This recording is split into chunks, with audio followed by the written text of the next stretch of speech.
Good morning and welcome to the third session of the Dashboard in 60 Minutes webinar. My name is Amru Blau and I will be hosting this webinar today. I'm a senior BI developer at a company called Canvas Intelligence, and I'm very excited to have you here with us. Right, just some housekeeping rules.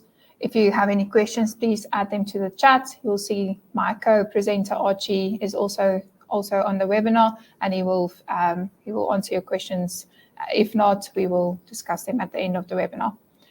You will also see underneath the handouts, I've made a pin current handouts. That is the deck that we are going to discuss today. If you want to download it, please feel free, and then you can just read through it. Right, so before we start with the actual webinar, I just want to talk about the maturity curve of where do you find yourself on the curve. Okay, so today's session is going to be around what happens, so the traditional BI that we're going to discuss. So this is basically descriptive analysis. Now, if you go up this curve, you can see the difficulty increases, but the value increases as well. The next step in your maturity curve is going to be diagnostic analysis. So why did it happen? Then you will move on to what will happen, so predictive analysis, and then lastly, prescriptive analysis that will lead to automated decision systems. How can we make it happen? All right, so as I mentioned, we're going to focus on this section today. So what are the current needs in organizations today? And you'll probably say Excel is a nightmare.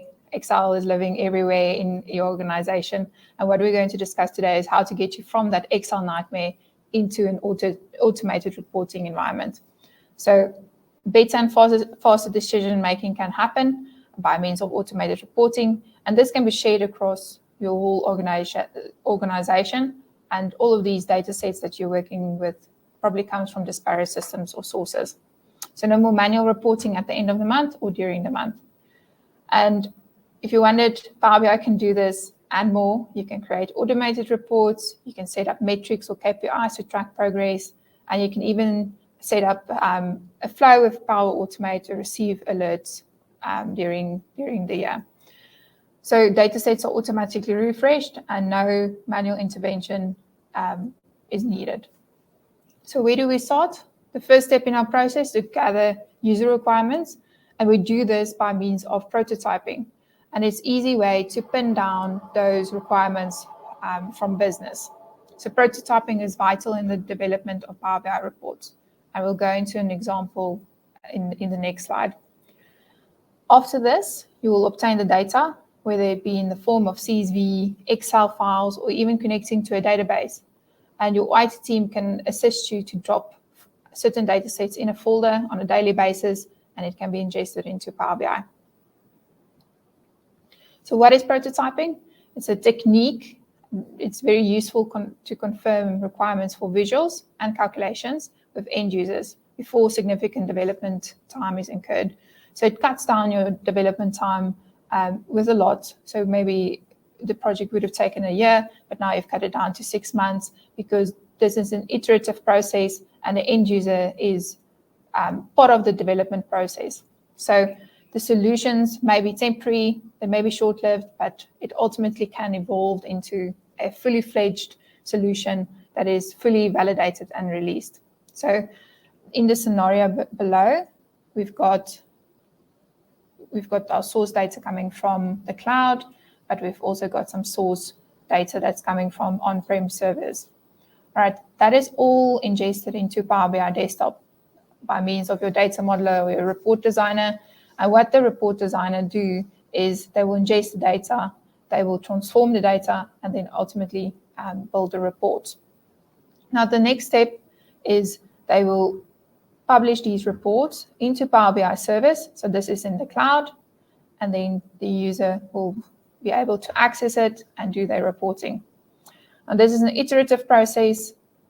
The user will request new requirements, and then it will go back to the report designer. Okay. The source of this image is from the Microsoft website. If you want to go and look at it, you can just follow the link. Right.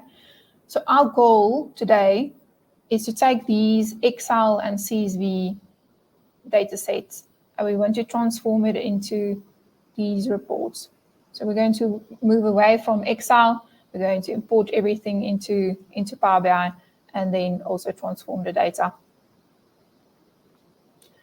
Now, the use case that we're going to use, has been derived from Microsoft Dashboard in a Day. If you're familiar with this, we've condensed it a little bit, so it's just in 60 minutes instead of a full day training, and we've added some components at the end where we are going to show you how to add metrics and KPIs, add those flows, and just a little bit more about Microsoft Power BI services.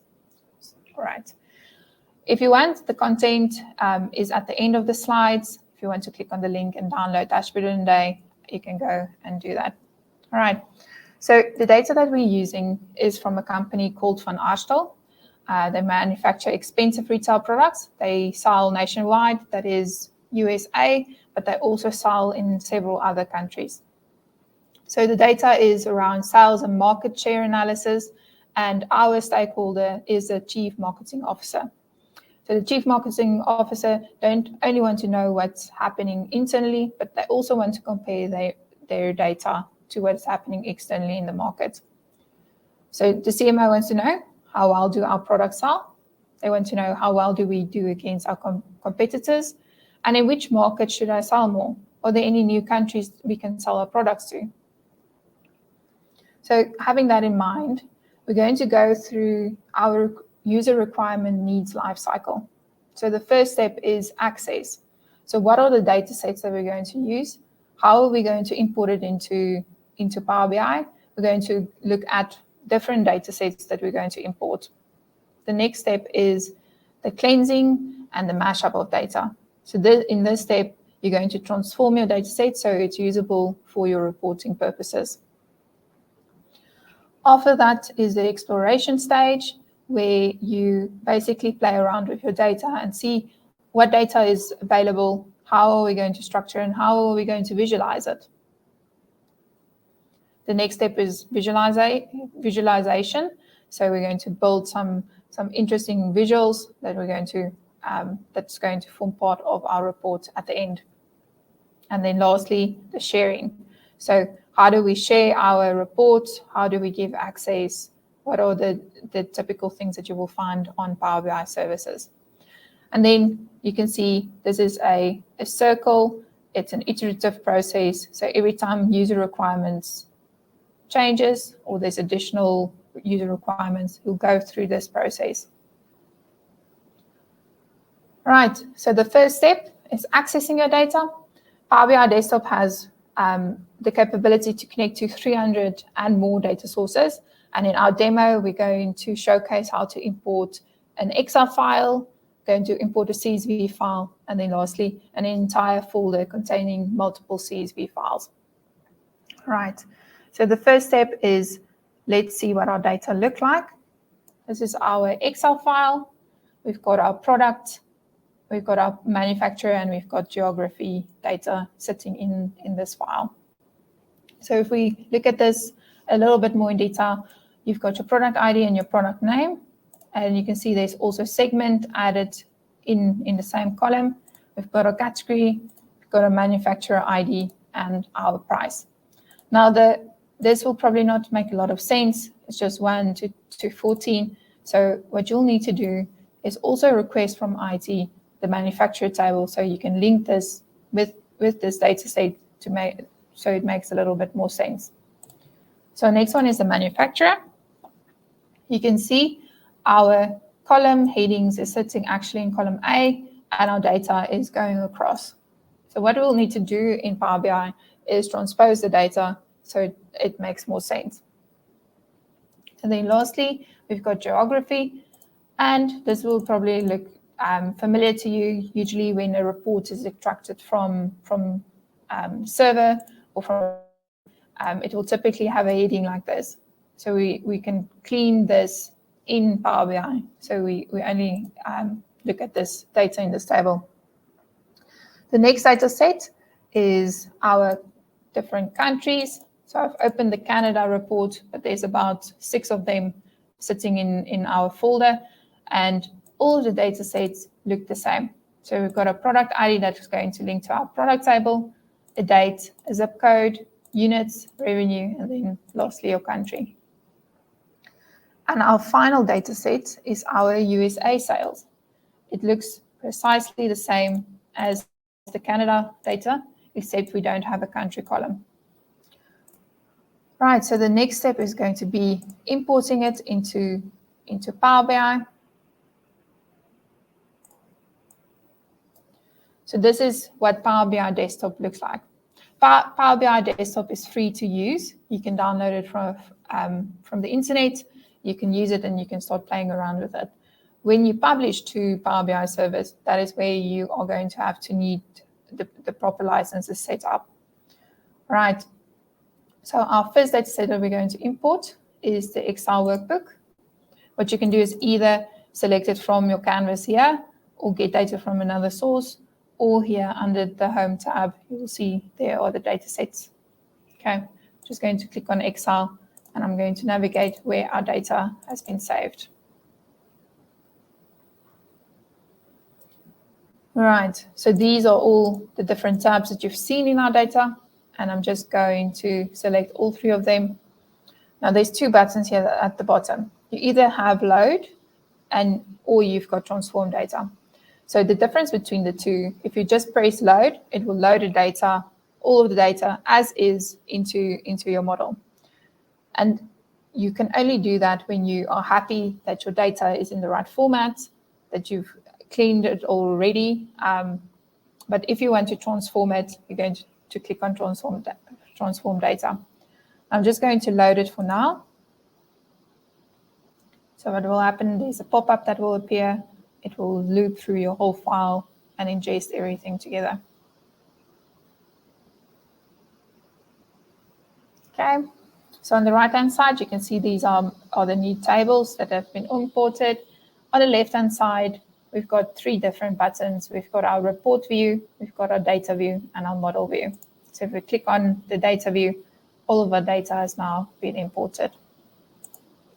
Right, the next one is the CSV. So if CSV is not here, just click on Get Data, and you can see there's an option text or CSV. And I'm going to select my US sales for this. Now what Power BI does is it already picked up what type of delimiter there is in our data set. It's a comma, and it already split all of our columns. It also detects the data type based on the first 200 rows. And again, I'm just going to click on load. Now our last data set is the international sales. And you can see in my folder, we've got 3 different data sets: Canada, Mexico, and Nigeria. And I don't want to import every single one on its own. So what I'm going to do is I'm going to select a folder.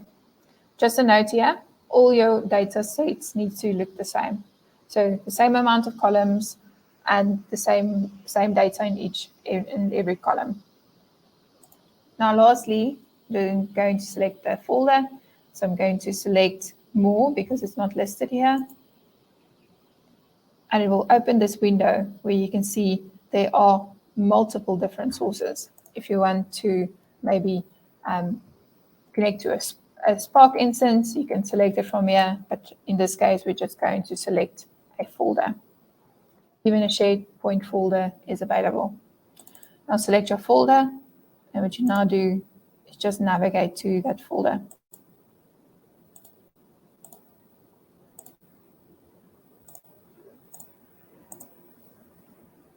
And what we will do, it picks up how many files are there and all of the different attributes. Now we are going to combine the data because we don't want 3 separate tables, we want 1. So I'm going to click on Combine and Load. And just click on OK.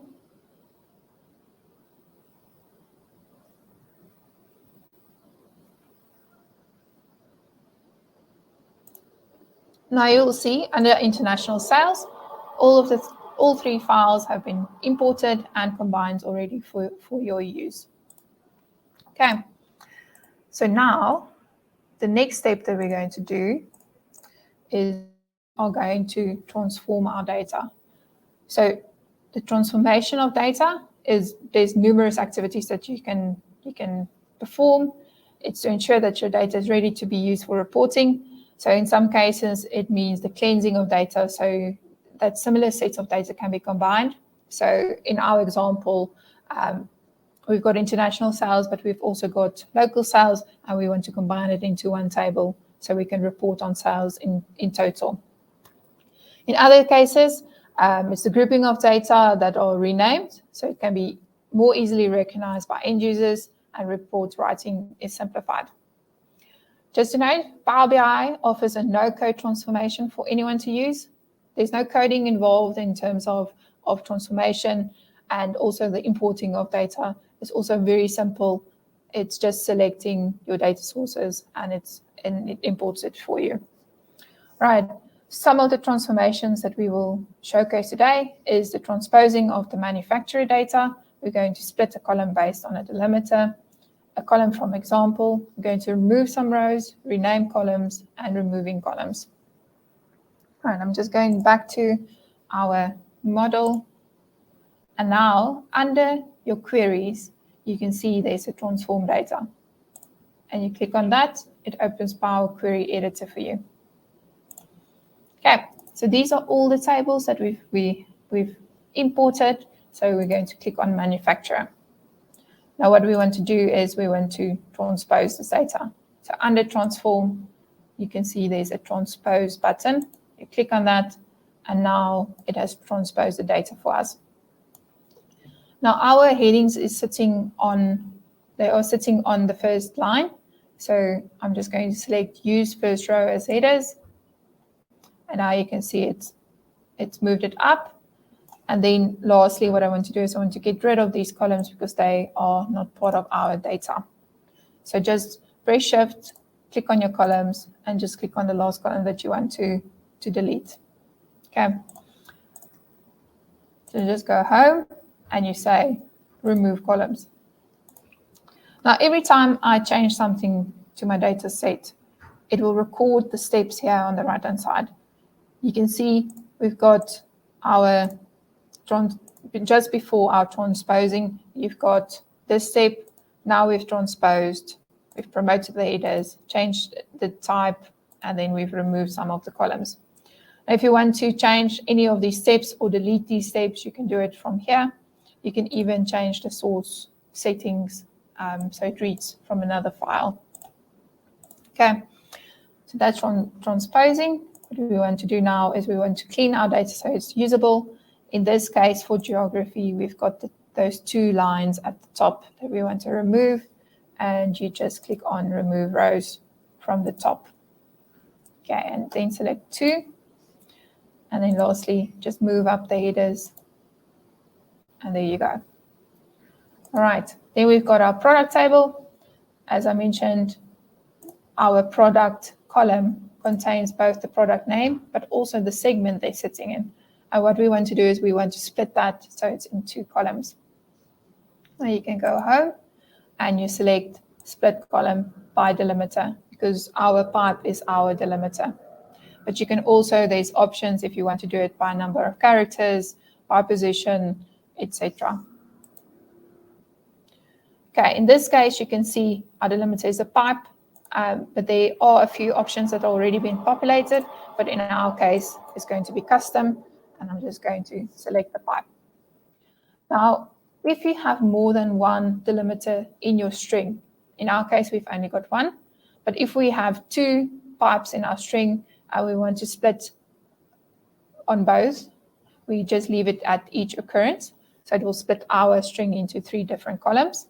If you only want to split from the leftmost delimiter or rightmost delimiter, you can do it from here. And then we just click on OK. And now you can see it split those 2 columns the string into 2 columns. Now what I want to do is just move up again our headings. And you can see this is now called column 3. And I'm just going to right click and say rename to segment. Right, so that is how you split it. Now, something that's very cool from in Power BI is adding a column, and we're going to create columns from examples. Now, Power BI is very intuitive, so you can just, in your column, you can just start typing anything. But in our case, we want to split the price, the currency, and also the price from this string. So I'm going to start typing USD. Now, before I go to US, you can see there's different types of things that you can select. So Power BI suggests some of the things that you want to see. So I'm just going to press USD and enter. So all of the prices, the currencies will now be split accordingly. And then we click on OK. And then lastly, I just want to add another column for the price.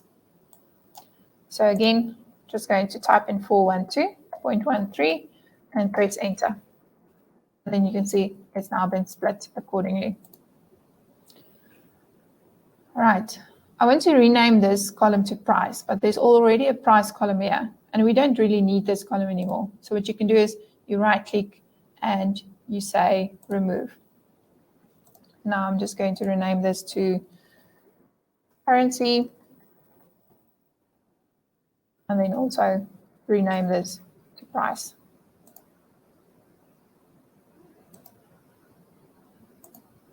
Oh, it's having a blue Monday today. Sorry, I don't know why it's frozen now.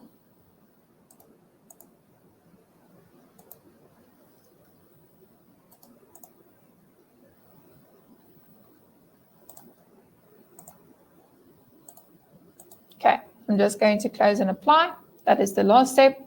We can just rename the column from here, from your canvas. Okay, so if we just open the product quickly, you can always change the name from this side as well. So we're just going to rename it and call it price.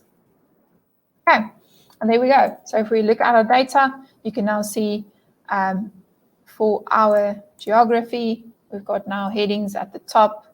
For manufacturer, you can see there's headings at the top, and now we've transposed our data. And you can see this is actually an image URL, and I'll show you how we can use that in Power BI. That's very handy. And then lastly, the product. We've got our product, we've got our currency, price, and we've got our segment at the front. Right, so that's how you import and transform data. Some of the steps that we've skipped in the video, in the demo, is renaming of tables, changing of data types. You can do that in the back end. The quick fill, appending tables, add conditional columns, and then lastly, filtering of data. So if you want to only import, as an example, the last 2 years worth of data, you can do it in that transform step. So you don't have to import all of your data together. Right, so what our final model would look like is something like this. We've got our geography, we've got our manufacturer, we've got our product, but now we've got our sales combined. So you can see these are the countries, got all our countries together, plus the USA sales. Now the next one is we're going to explore our data a little bit. We're going to play around with the visuals, and we're going to create some additional table, creating some measures, and then also play around with the top manufacturers by country.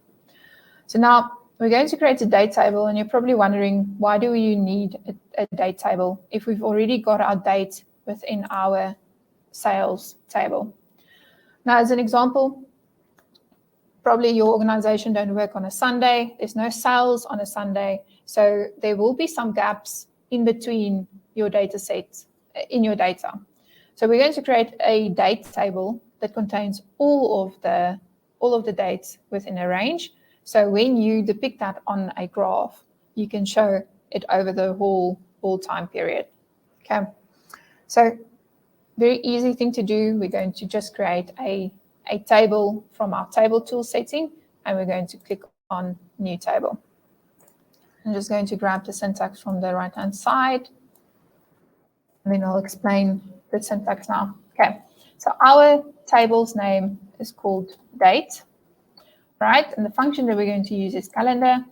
And then we have to tell Power BI, when do we want to start our date table? And we're going to start from the 1st of January 2019, and we're going to end with the 31st of December 2021. What you do is just press enter, and it creates that table for you. Now, on the left-hand side, we've got our model. So this is how our data is linked together. You'll need to set that up as well. You've got your manufacturer and your product table connecting to your sales, and we've got our geography.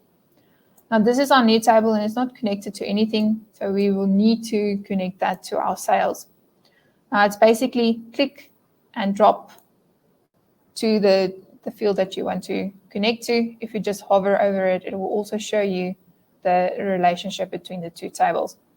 It's a many-to-one relationship, so if we just double-click on that relationship, you can see now this is our table, this is the field, and there is the second table and the field. And the cardinality has already been picked up automatically. You don't have to set it up.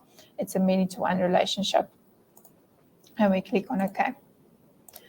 Right, now under our sales table, we've got our revenue, but we also want to maybe bring in our prior year sales and maybe the percentage growth between the two years. Now, I'm going to create a measure, and a measure is not a column in your Power BI model. A measure is a calculation that's done on your data. So I'm going to right-click, and I'm going to select New Measure. And now I'm just going to bring in the syntax quickly. And there at the top, you can see we can just paste. Now, the syntax of DAX is a lot like Excel. If you're very familiar with Excel, it will probably be easy for you to just add your DAX to Power BI. What you can also do is there's lots of information online. So if you ever struggle with your syntax, you can just Google. And there's a big community around answering questions. So somebody would have struggled with the same issue. Right.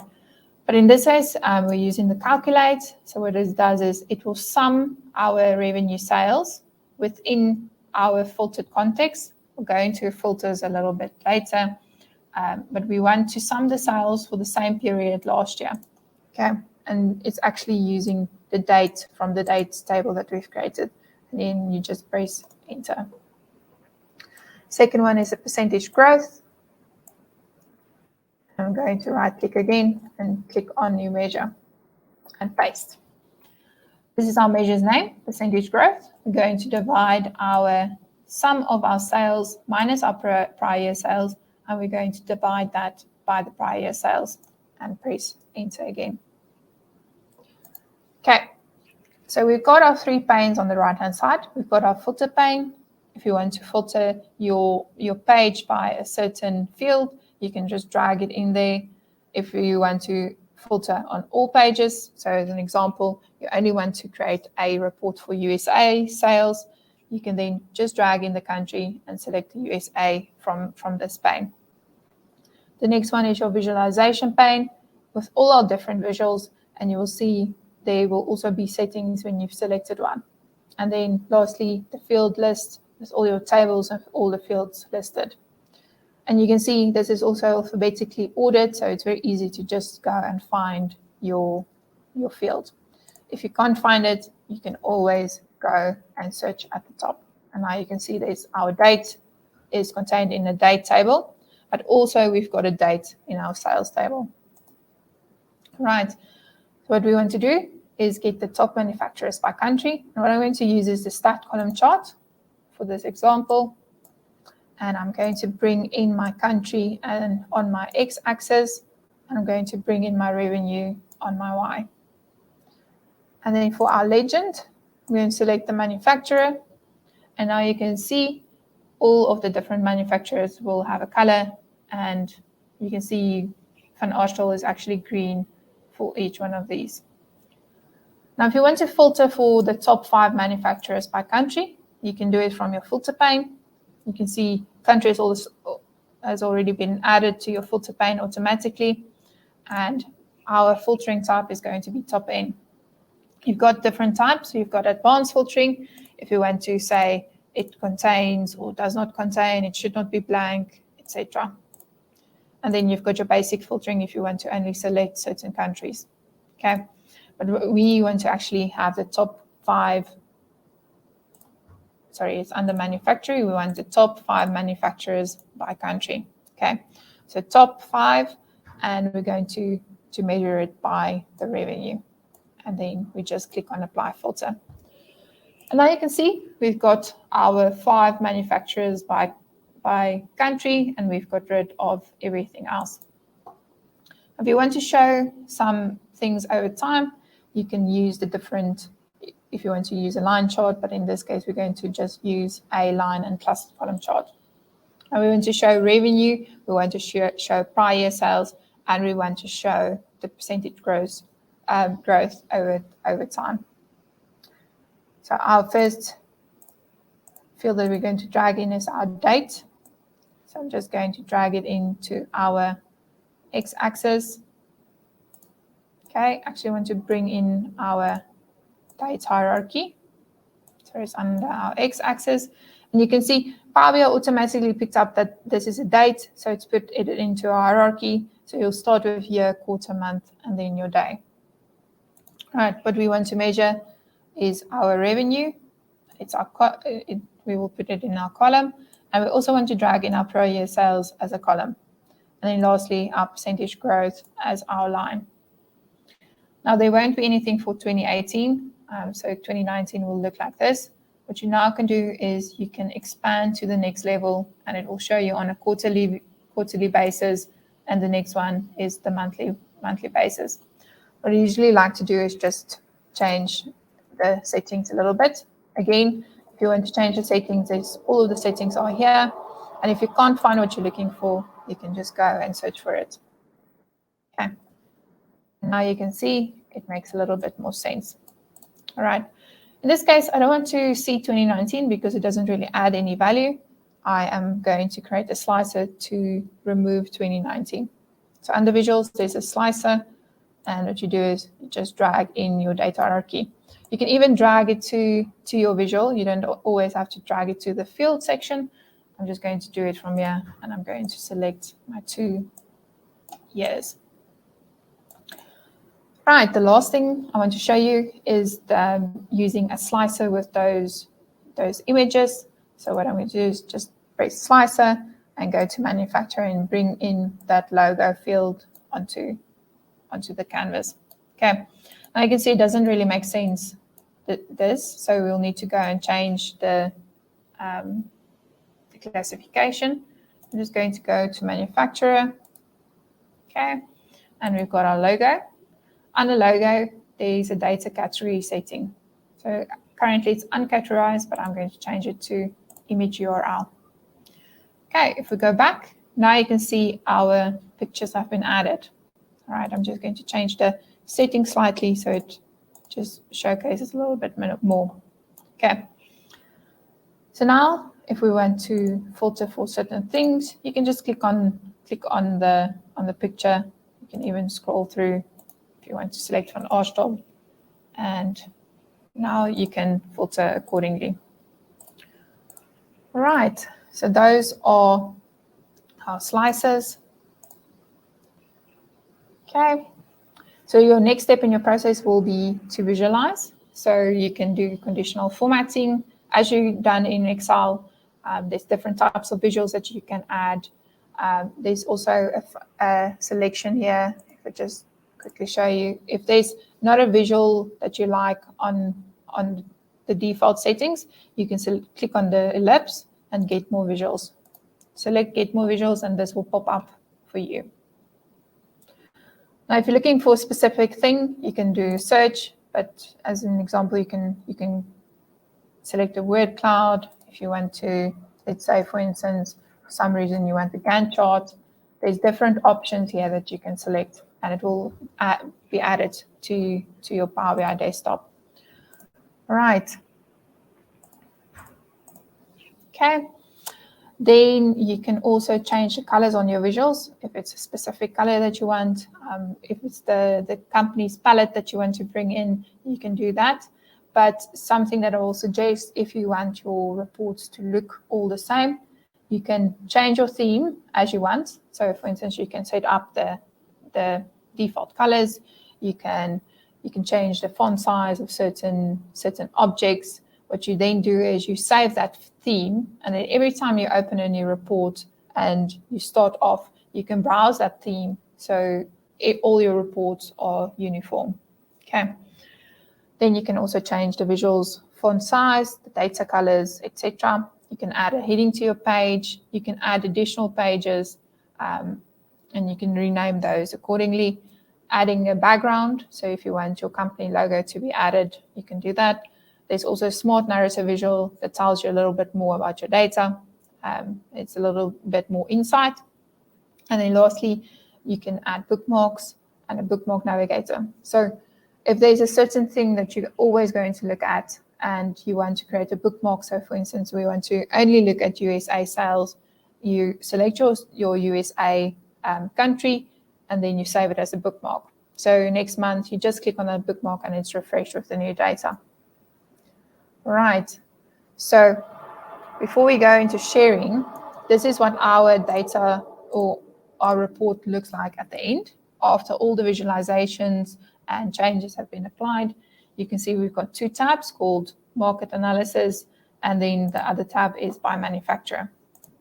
Right, so you can see we've got some cards here with our market share. We've got a bar chart there, and then we've got scatters and everything, even a map with our data depicted there.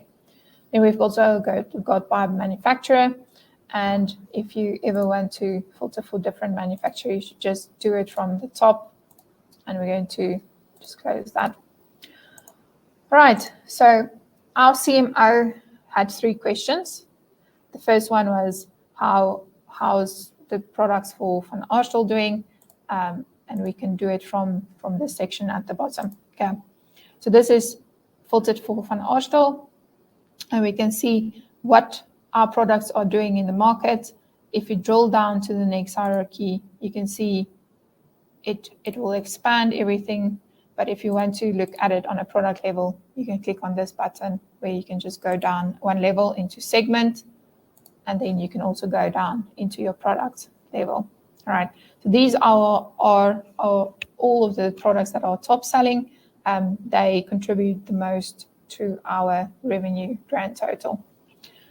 Okay, next question that he had was, how is Van Arsdal doing in comparison to the competitors? You can see the line at the top is Van Arsdal, and the lines at the bottom are all the competitors. So you can see Van Arsdal is actually doing very well. They have 47% of the market share in the market, and they are well above their competitors. Now, if we look on the left-hand side, there's a percentage growth by manufacturer, and Curious is actually doing better than Van Arsdal. But if you compare it to what is actually sitting on this graph, even though Curious has a bigger percentage growth, they are not doing as well as Van Arsdal in terms of total revenue. And the last one is, where are they selling across the globe? Now, at any time, you can click on this focus mode. It's on every single visual. If you want to open it up, we're going to click on focus mode, and now we can see the sales by country. All right, you can see the biggest section is actually USA, and in Africa, Van Arsdal is only selling in Nigeria, and they're not actually selling in the rest of Africa or even in the section of Asia. So this is something that the CMO can use so they know which companies to target next. Right, so the next step is publishing to Power BI service. There's a button called Publish here at the top under your Home tab, and we're just going to publish it to our workspace. It will usually ask you to save your changes. Just click on Save. Now I'm going to select my workspace that I want to publish it to. and then you just select. So while that is busy publishing to Power BI service, I'm just going to show you what a workspace is and how you can navigate through this.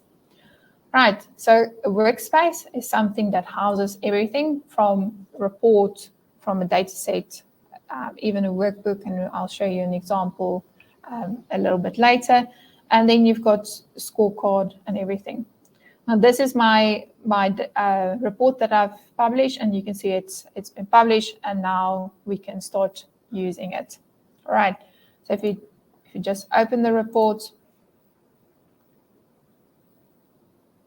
this is what we've been looking at in Power BI Desktop, and now everything has been published, and now you can start filtering. So if you want to play around with your data, you can do it from here. Okay, so the next thing that I want to show is just subscribing. So what this means is you can add a subscription to this report, and you can determine how often do you want to send this to your stakeholder. Okay. So you can just add your stakeholders' email addresses, the subject, and some information around the report, and then you can select the report page. And now you can select how often do you want them to receive this report, on an hourly level, a daily level, weekly, or monthly, or even after every data refresh. So the data refreshes are set up automatically. So if your data is refreshed twice a day, they will receive an email twice a day, every time it's done. And then you can also select how often. So if it's daily, it will be every day. But if you want it weekly, then you can select the days. And then you just click on Save and Close, and then your stakeholder will receive the reports in their inbox. Right. At any time, if you want to go and play around with the data in Excel, if you're a little bit more comfortable with using pivot tables or just using Excel in general, you can click on Analyze in Excel. And what it does is it will create a pivot table for you. And you can see on the right-hand side, it basically looks the same as what you would have in a typical Excel. Now it's just refreshing quickly, but I have created that views that we had in Power BI. I've created now in Excel as well. All right, so these are the top 5 manufacturers by country, and what I've done is I've just put it into a visual. Now, what Microsoft has done is they've actually embedded Power BI into Excel. So if you go File, Publish, you can see there's Publish to Power BI. Now what you can do is you can upload this document onto Power BI service as well. So you click on Upload, and it will be added to your workspace as a workbook. So if we open it up, you will see this looks like Excel Online. So it's just a carbon copy of what we see in Excel. And you can now change and switch and do whatever you want on this page, and it will save it and house it in your workspace. Now, something that I want to show is also chatting Teams. If you ever want to share this with someone in Teams, you just log in with your credentials, and then I'm going to just send it to Archie. And what it will do is it will send it to the chat. Archie can now go and open it, and we can have a conversation about the report. Right, so this is a report, but we've also got something called a dashboard. So if you ever want to create a dashboard is a one-pager with all of the information that somebody you want to see. Maybe the CMO wants to open it on their phone. They would much rather open that dashboard than open the report that has so many information on here. So as an example, I'm just going to pin this visual. I'm going to create a new dashboard called DB60. I'm going to pin it, and I'm also going to do that with the country. So either select existing or new, and also pin that. Now it's going to pin it. If we go back to our workspace, you can now see we've got our dashboard. Just update that quickly. We've got the dashboard there, DB60. And if we open it up, now you can see these are the tiles that we've created. Now, if you want to specifically only create a dashboard for a certain country, it's very powerful. You just click on what you want to filter, and now you can see everything has changed. And I'm going to pin this to a new dashboard called EV60 USA. And I'm going to select this as well. Okay, go back to our workspace. If you refresh, our new dashboard will appear.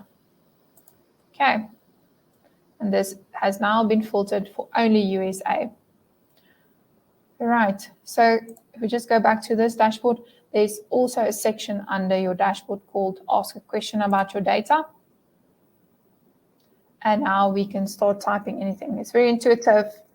Let's say top 5 sales or revenue by zip code. Now you can see that this changes accordingly. And then you can always pin this visual to your dashboard. Okay, so if we refresh, it's the wrong one. Let's just go to our dashboard. Now you can see it has been pinned to that. All right, so last thing with the dashboards is I just want to show you from the workbook, we've created those visuals.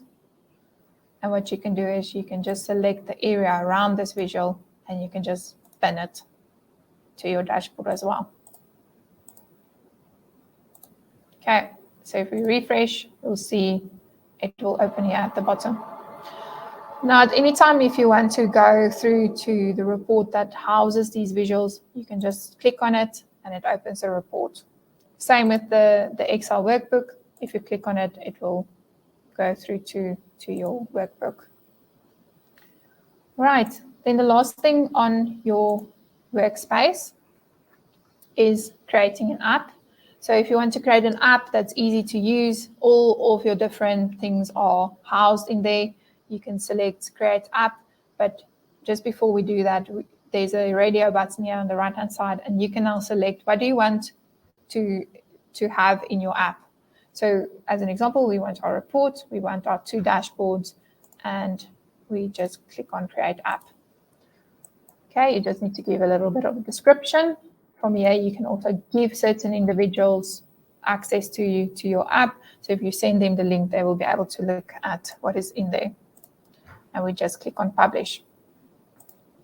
And then ultimately, your app will look something like this. We've got our 2 dashboards at the top.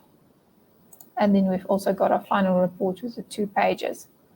And this works the same. We can just select our country and it will update accordingly. Okay.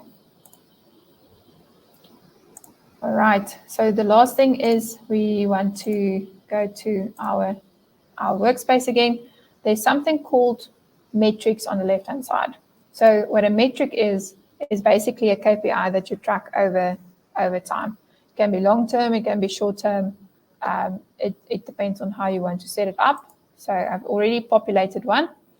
And now you can see this metric is called sales, but you can add more metrics, even sub-metrics below it. If you want to do it by country, you can add sub-metrics. All right, I just want to show you how powerful this is. My metric name is sales. I'm the owner, but you can also add more owners to this. And then my current sales is 1.19 billion. And then we've got a milestone of 1.06 billion.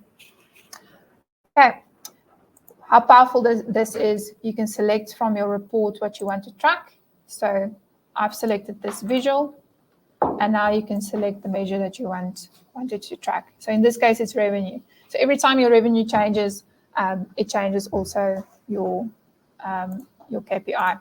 All right, and the next one is our milestone. We've used the prior year sales as our milestone. So again, just go to your report and you can select the measure for prior year sales. Okay, then you've got your status. You can set up certain rules. So if our value is greater than 100% of the target, it will show us completed. But if it's not then it will show as behind. All right, and then you can add a start and a due date. And even if we just click on save, you can have check-ins during the year. So we can have a check-in, you can have a note saying, let's say, for instance, we want to say, Archie, please look at this, we're behind, can you please action accordingly? Right, so you can have different check-ins during the year. Now the last thing is actually creating a flow. So what we do is we create a flow with Power Automate. I've already set up a flow for this demo. It's called Sales KPI Status Change. So if we click on that and we click on Edit, so every time the KPI status change, so for instance, it went from behind to completed or other different statuses, it will send an email to certain people that the status has changed. Now it's also no code, low code. You just have to select the scorecard, where it's housed in which workspace, and then it will send an email to myself with the subject KPI status change, and this is dynamic. So it will tell you the KPI status has changed from behind to completed, and this is the change goal ID. So when I receive that email, it will be very easy to just click on that ID and it will take you to the scorecard. Right, so those are the KPIs. So if we just go to share, we've discussed how to publish, we've created a dashboard and pinned some visuals, we've used Q&A, we created an app and we published it, analyzing in Excel, creating subscriptions, metrics, and alerts. And that's basically the end of the life cycle. We've spoken about how to access your data, how to cleanse, how to explore certain visuals, if you want to create certain visuals in your report, and then sharing of that. The last step is also obviously automate. So this whole process will be automated. So every time the data set is updated, Power BI will go and fetch it. It will update your visuals, and it will be your updated figures as well. All right. So lastly, Power BI is part of the Power Platform. To just name a few of their other products, we've got Power Apps. If you want to create applications where the user will capture data, it will then integrate with your other Microsoft products. Power BI can also be the visualization for Power Apps. So you can add in Power Apps to Power BI. The person can fill in their details, and it will record that. Then you've got Power Automate, which is the robotic leg of Microsoft.